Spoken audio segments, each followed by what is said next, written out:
अस्सलामु अलैकुम वरहमतुल्लाहि वबरकातुहू। अज़ीज़ान मिल्लत इस्लामिया, आप तमाम उम्मती को मुफस्सिल की तरफ से सलाम अर्ज़ है।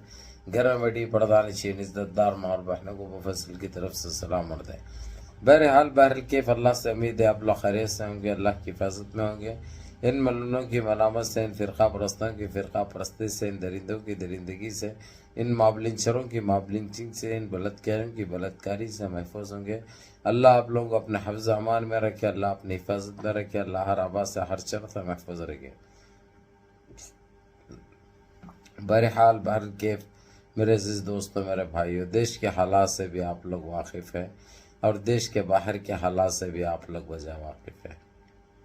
लेकिन ये आपका भाई आपको देश से ही जुड़ी खबर सुनाऊंगा। हालांकि देश के बाहर की इतने बड़े खबरें रहने के बावजूद, लेकिन ये हमारे लिए हमारे देश की खबर सबसे अहम है, क्योंकि तकलीफ़ें हमने झेली है, अज़ियतें हमने उठाई है। जब अच्छा वक्त आता है तो हम देशवासियों को बांट लेना है अपने आप, क्योंकि ये बहुत खुशी के लम्हे बहुत कम आए हैं। इन 12 साल में तो सिवाय दिक्कतें, सिवाय परेशानियाँ, सिवाय मुसीबतें, सिवाय बुरे दिन, सिवाय महंगाई, सिवाय मॉबलिंचिंग, सिवाय बलात्कारी के अलावा कुछ नहीं देखा हमने। अब कहीं जाकर जब अच्छे दिन आ रहे हैं तो मिल बांटना बहुत ज़रूरी है हमारे लिए।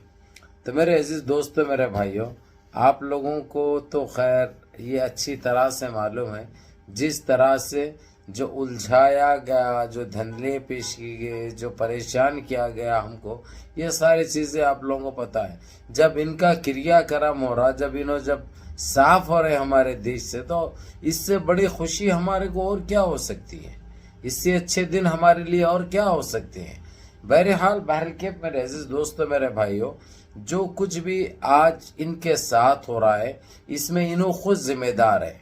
इसलिए इनको इतनी तकलीफ, इतनी मुसीबत में है इनका कोई आंसू पोंछने वाला भी नहीं है। बस सिवाय अगरचे हिम्मत नहीं है तो कम से कम दिल ही दिल में खुश बराबर हो रहे हैं।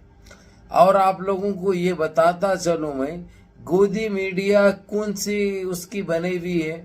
हाँ, ये अलग बात है, उनके कहने पे जो उनको बताया जाता है वो स्क्रिप्ट तैयार की जाती है, उसका इनको पैसा दिया जाता है, वही इस्तेमाल करते हैं। लेकिन अब तो जो है सो इनका सफाया लगभग हो चुका है, लगभग सिर्फ तय नहीं है बल्कि खत्म हो चुका है। उसके बावजूद भी इनको जो डर और खौफ जो सता रहा है वो काबिले लिहाज है। लेकिन अब इनके साथ जो बर्ताव होगा वो तो देखने वाली बात है। तो मेरे अजीज दोस्तों, मेरे भाइयों, ये इंडिया अलायंस ने अपनी पूरी तैयारी कर चुके हैं। जो पिछली वीडियो में आपने देखा, जो इफ्तार पार्टी भी थी, इफ्तार पार्टी में तकरीबन उसके बाद कुछ ये लोग की 8:30 पौने 9 मिनट की बातचीत हुई। उसमें यानी मेन मुद्दों पे बात हुई है और वो लोग ने ये कहा है कि हम खामोशी से सरकार चलाना है, इनके वैसा उठा पटक हमको करना नहीं है, और जितना हो सकता देशवासियों को हमको फायदा पहुंचाना है। जितने देशवासी जो तकलीफ में थे, अब उनको राहत पहुंचाने का काम है। सबसे पहले तो जो है सो ये सुनने में आ रहा है कि देश से बुलडोजर खत्म हो जाएगा, देश से जीएसटी खत्म हो जाएगी, देश से टिबुल तलाक खत्म हो जाएगा। जितने भी जो अजियतें दिए थे एक अलबत्ता जो कश्मीर का मुद्दा है 35A और 270 का ये जो मसला है ना, ये जरा इसके ऊपर लचक पाई गई, क्योंकि अखिलेश यादव और ममता बनर्जी उसको कंटिन्यू करने के चक्कर में है। जो अब इस वक्त जो कानून वहां पे लागू किया जा चुका है उसकी तरफ, यानी ये सोच बैठे हुए थे वहां पे, यानी बैठे हुए थे यानी, तो वो आपस में ये लोग को मिलके करना है। तो शायद हो सकता वो तो नहीं होगा, तो यही तकरीबन 7 चीज़ों के ऊपर इनकी रजामंदी हो चुकी है, जिसमें दो जो है सो कश्मीर के ताल्लुक से थे, जिसमें ममता बनर्जी और शरद पवार का भी यही मानना था कि वो चीज़ को कंटिन्यू करने में बेहतरी है। तो इसमें चुप्पी खामोशी अख्तियार करे अखिलेश यादव, नीतीश कुमार, चंद्रबाबू नायडू, राहुल गांधी, यही तो चीज़ें हैं जो देश को भी लेके चल सकते हैं और देशवासियों को भी लेके चल सकते हैं, क्योंकि इसमें किसी का कोई नुकसान नहीं है। जिसमें जहां पे अवाम खुश है, देशवासी खुश है और देश को अगर से कोई चीज़ का फ़ायदा हो रहा है तो उसको कंटिन्यू करने में बेहतरी रहती है। यानी ये एक चीज़ खुल के सामने आई और इससे ये अंदाज़ा भी लगाया जा सकता है जी वो बेरोज़गारी जो हमारे देश में अब एक बहुत बड़ा एक मुद्दा बन चुका है, बहुत बड़ा इशू है, वो भी ख़त्म के दहाने पे है, उसके भी रास्ते निकाले जा रहे हैं, जो कि ये एक बहुत बड़ी बात है। और महंगाई भी ख़त्म होने वाली है इंशाअल्लाह ताला। अब वो कैसे होगी, क्या तरीक़ा अपनाया जाएगा, ये देखने लायक होगा और सबको इंतज़ार होगा।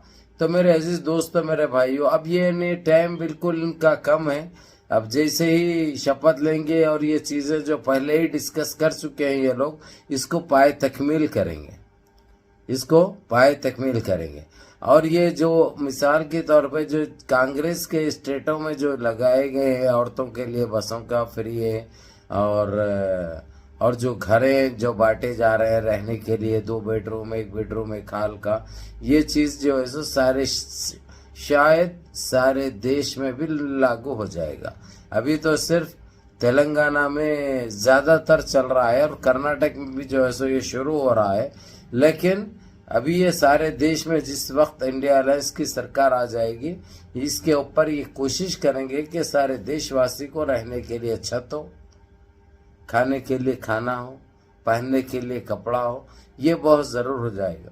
अब लेकिन अब आप लोगों को, मेरे अजीज दोस्तों, मेरे भाइयों, अब ये हर चीज़ ये लोगों के जो भी डिस्कस हो रही है, आप लोगों को मैं सारी चीज़ें टाइम टू टाइम बता दिया करूँगा, ताकि आप लोग गुमराही की तरफ तवज्जो ना दें। और जो अभिनव भी गाना चालू करेंगे, अब नाचना चालू करेंगे, नाच रहा तो आंगनवाड़ा जो बोलते थे, अब ये ने बराबर ये इनकी पुंगी भी बजेगी और बराबर इनो नागिन का डांस करेंगे इनो। लेकिन गाना कौन सा गाना चाहिए, अब देखा जाए तो इंडिया अलायंस वाले, मार दिया जाए कि छोड़ दिया जाए, बोल तेरे साथ क्या सलूक किया जाए, ये जमता है इनके लिए।